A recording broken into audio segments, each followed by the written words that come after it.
Je juge le mercato du PSG. Le PSG fait un mercato estival plus agité que l'an passé et notamment bien renforcé son domaine offensif. En attaque gauche, Barcola et Mbaye vont partir à Liverpool pour environ 180 millions.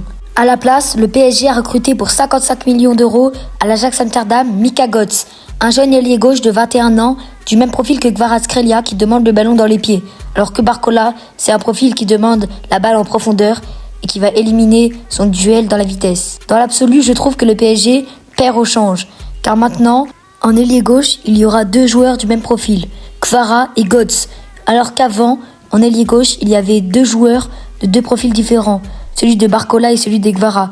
Mais on fait confiance à Luis Enrique et à Luis Campos qui nous ont déjà prouvé qu'on pouvait avoir confiance en eux. Quand on voit les prix, je trouve finalement que le PSG gagne au change. 180 millions contre 55 millions.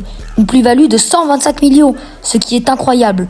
Mais nous vendons deux joueurs alors que nous en avons recruté qu'un seul, Götze. Mais je pense que le deuxième sera un Titi, un jeune qui va éclore cette saison. En tout, ça fait plus 125 millions d'euros de plus-value sur les ailiers gauches.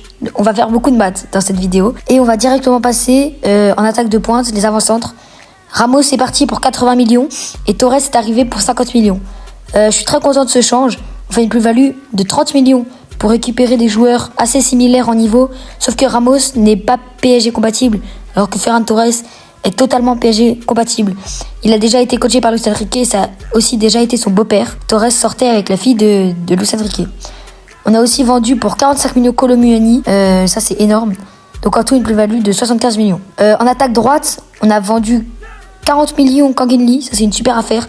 Et on a recruté 50 millions à Kliouche. Pour moi, la plus belle affaire de ce mercato. C'est incroyable d'avoir recruté ce type de joueur, plutôt similaire à Kangin Lee, pour seulement 10 millions de plus. Il va apporter énormément en jeu et il est très Luis Enrique compatible. Moins 10 millions de plus-value. En défense, on a recruté que Lucas Digne en latéral gauche. Énorme affaire pour seulement 7 millions. Un énorme backup de Nuno Mendes, un des meilleurs possibles, expérimenté, qui a déjà joué au PSG, pour faire reposer Nuno Mendes.